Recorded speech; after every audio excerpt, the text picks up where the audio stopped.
the Tuatha fireflies were trying to help her, Laine repressed the urge to swat at them. She thought all these challenges may give her a certain advantage, and on that understanding the greatest of masterpieces could be built. In these tough times, she especially had to hold on to the magic around her. She studied the painting carefully. It seemed to transport her to an idyllic nature setting, and she was at the Arboretum. Fall would become winter and winter spring, and she would be revealed at the right time.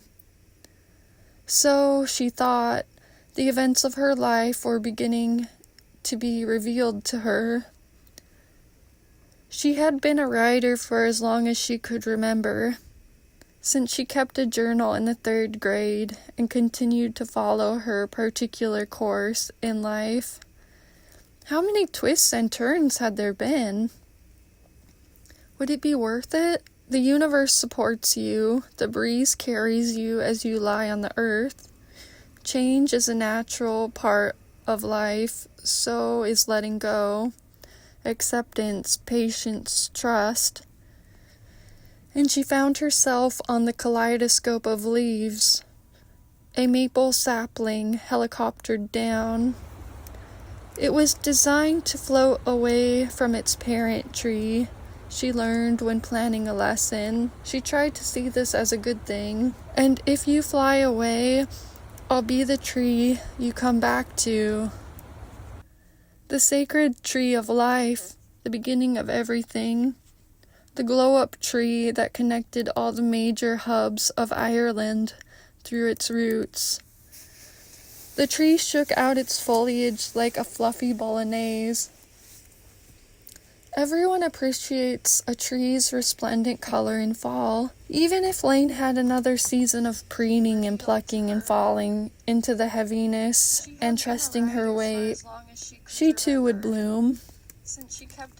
She sighed a sigh of relief as it seemed she was getting back to her plans. She felt the satisfaction of living life her way. It meant best preparations for a new endeavor, determination and excitement to try something new and rewarding. She felt she was receiving a promotion, even when she wasn't asked back to the charter school. She was not being punished. They were amazed by her quick recovery after her brother died. Being you worked. She thought her interview had gone well at the Jewish school. They said they enjoyed her lesson.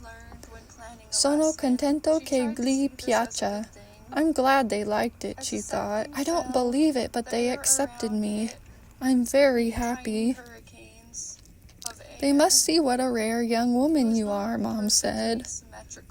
No matter how many times she failed, Mom would still say she was special.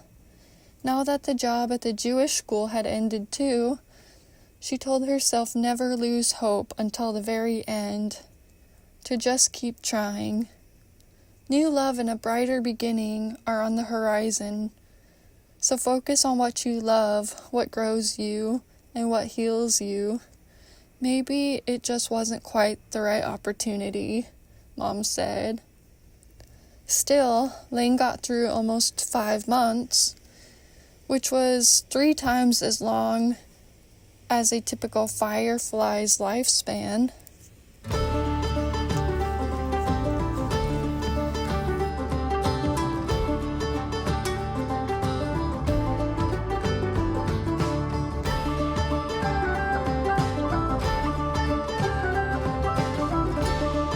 She started out her teaching career when she took the TEFL course in Ireland. In college, Laine shared the flat with the Italians who went to UCC. Laine had got into the habit of wearing Mom's old fry boots and walking to campus, down the old cobblestone road that jettied in between the squatting, colorful houses, through an alleyway that opened up through Barrack Street.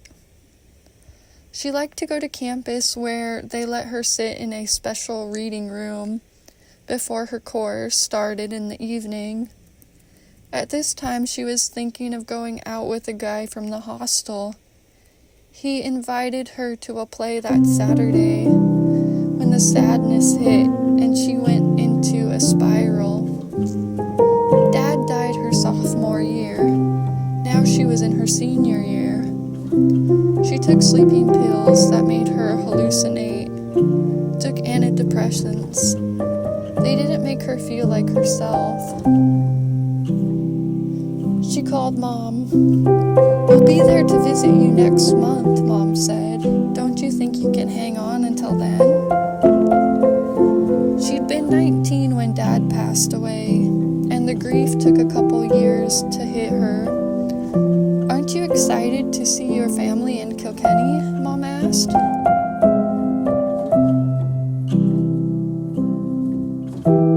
Jerry picked her up in his compact silver car, and they drove to the small town outside Kilkenny. Jerry had written a book about the Corlia Trackway. He was a retired archaeologist and professor from the university.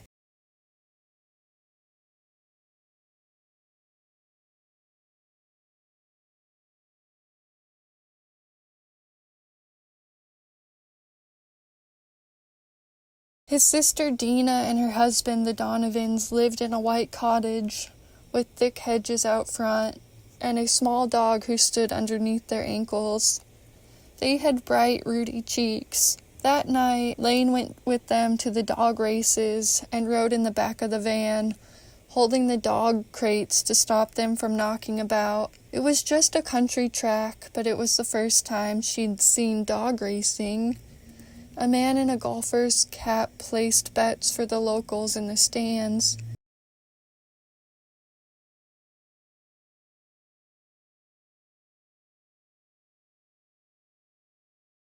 She watched the dogs in the gates. They chased a mechanical hare around the track. "She just needs time and heat," Dina said, after a week with them. She felt she was overstaying her welcome. She stayed in Dina's guest bedroom, preferring to write than to drink Guinness and watch Mrs. Brown's Boys with the others.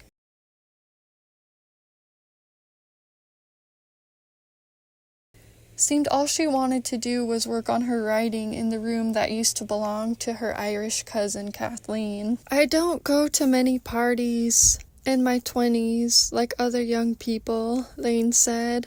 "What else is there for young people to do?" Kathleen asked. Kathleen was home for a short visit. She was a teacher in Dubai, had an English boyfriend, and seemed to hate her mother, but loved the little dog.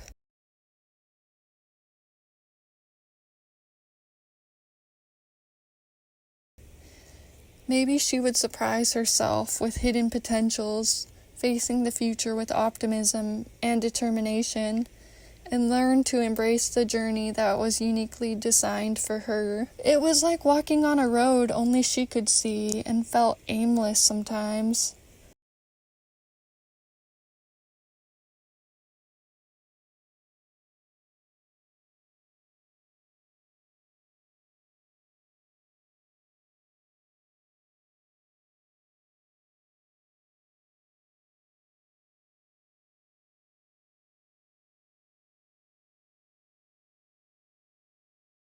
As she was leaving the Donovans, she gave Pat a hug. He definitely didn't like hugs. Compared to the Irish, who only showed affection to animals, and the Americans, who were so stoically independent, Laine thought the Italians were like actors in a grand stage production, showing emotions to an unusual degree. She found it wonderfully refreshing.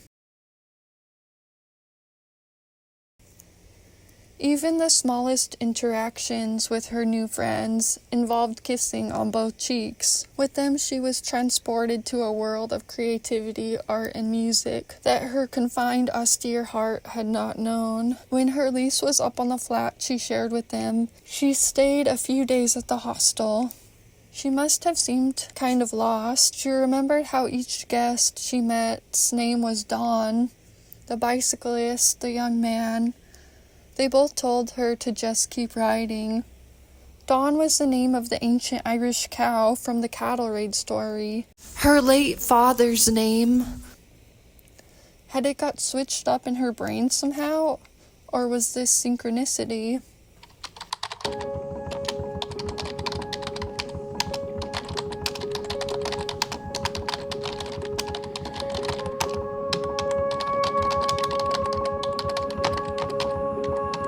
Remember, don't quit, the Twathaday said. This time they came out of the actual lake and the nature she walked because she was at the Arboretum. Reality seemed to play a small role to this dream she was living, but it sometimes showed itself. She must have gone there after the museum. Your gifts and talents are so needed at this time. You've held on to your secret gifts like a life preserver during difficult times.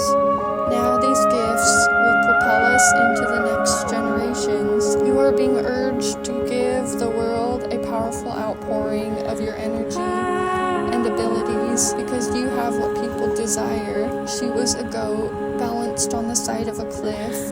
The incredible ibex scales a dam, one headline said, and she thought of herself as a ram holding on for dear life to the side of an impossibly steep cliff.